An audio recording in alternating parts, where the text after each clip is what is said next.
Hello, and welcome to our next author in our series of Meet the Writers from the In-Depth Genealogist. My name is Shannon Combs-Bennett, and I am here with Jennifer Holik today, who writes our Stories from the Battlefield column in the Going In-Depth magazine. Hi, Jennifer. Thanks for joining us. Thanks for having me.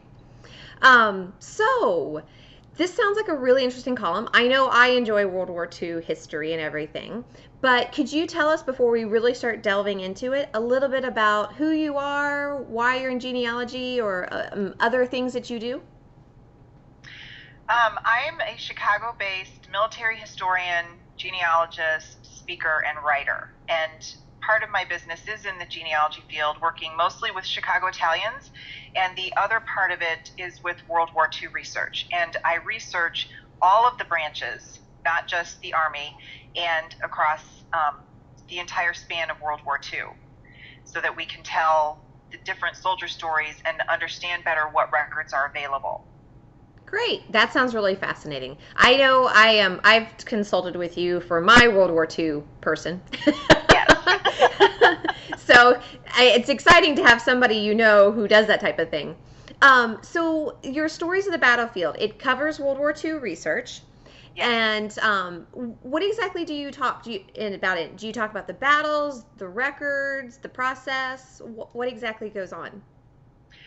The columns that I wrote last year, the latter part of 2014, were more of kind of a basic overview of what's available, tips on how to get started, and then we started out this year with how to get organized so that you can move forward. And for the rest of this year, I'm going to look at individual branches, and I'm starting with the Marine Corps. And I'm looking at service files for the OMPF. I'm going to look at casualty files and related files and kind of walk you through a case study of one Marine or a couple of Marines. And then we'll shift by mid-year to a different branch, and I'll take you through the records of that, because across all branches, the records are similar, but they're different. And you never know exactly what you'll find. We talked this week about the adoption certificate I found in one Marine's file this last Mm-hmm. week, and his original birth certificate. And people don't realize that a lot of that information is hidden in those records. So we'll be going branch by branch and covering a lot of the basics this year. Ooh, that sounds really exciting. I like case studies. Yes. They're always fun. You learn so much from them. Um, Yes, and hopefully it will encourage people to start writing their own stories. right, which is important, and what most genealogists and family historians really like to do. We like to talk about our family, so might as well write a really good Right. story. Yes. um, so do you actually have clients that you're working for, or is this all personal research? Because I know you've written some books about your family's research, the research you've done on your family, but Yes. I do have a couple of clients that I work with researching a few of their military Mhm. ancestors. I'll write short biographies for a larger family history Oh, narrative of okay. the entire family. I did complete a book on 5 military ancestors for a client last year, covering the Civil War, World War I, and World War II. Oh, wow. And those were short biographies based on the records we were able to obtain and the information the client had in a short period of time. Mhm. And so they're all written differently because she had Civil War letters and memorabilia that we were able to use.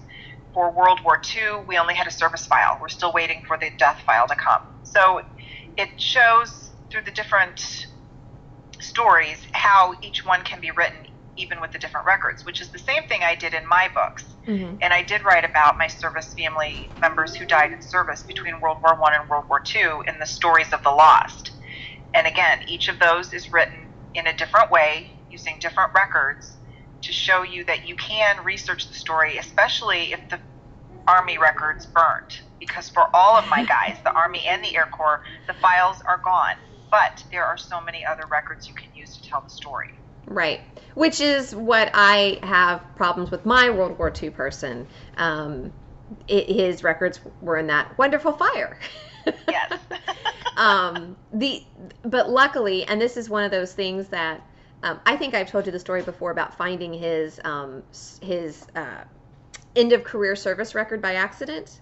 Yes. Yeah, those what's in this plastic tub from grandma's house Right. type stories. So you never know when you're going to find this information. And we didn't know any of that information because there's no way to access it. And then we happened across this record that my grandmother had kept for 20 years. So, Well, there is actually a way you can access information. The National Personal Record Center has a VA index, and you can send them a letter, and I want to say it's at least $5 for them to search it. mm-hmm. But if they can find the index card, if you provide the name, maybe a birth date, tell them what branch of the service, maybe an address in case you have a very common name like John Smith, they will search that, and the card that they come back with will have a unit on it and their service number. And using that unit, which is typically the first unit they were placed in after basic training, you can search morning reports or have them searched for you down there and trace the service. So you're kind of reconstructing using those morning reports. Oh, that's really fascinating. I'll have to figure out if I can use that for anything. Oh, I think you can. Okay. Well, remember he was a POW, so I don't know. Well, you'll have some information up to the point he became a POW. Right. Okay. Well, very interesting. Well, we're just about done with our time. Is there anything else you'd like to share with us, or a place where people can find out more information or resources on this topic? They can go to my website, jenniferholik.com, and I have a World War II toolbox, which is, if you think about Cindy's list and all of the genealogy links, this is kind of like that, but it's strictly World War II, not much genealogy. Other people have that covered. So there are links to all the different branches, a lot of different resources. It's a work in progress. I am also a member of the World War II History Network, and there's a link to that on my website. And they have forums and blogs, and they do book giveaways, and they have different things for their members. That's another resource. And then in April, I will be coming out with the first volume in a new series called Stories from the World War II Battlefield. And volume 1 is going to cover all of the basics on how to get started with the research and talk about the Army, Air Corps, National Guard records, because they are all very similar. Volume 2 will come out in the summer, and it will cover the Navy, Merchant Marines, Coast Guard, and Marine Corps. And again, we'll be looking at the basics to get you started, and then what are the specific records, service records, morning report, muster rolls, things like that for that set of branches. And then after that, there will be a volume dedicated completely to the individual deceased personnel files, that burial file, and all of the associated records that you can use to work with that. So we're going to look at the prisoners of war, the missing, and the dead in that volume. Wow.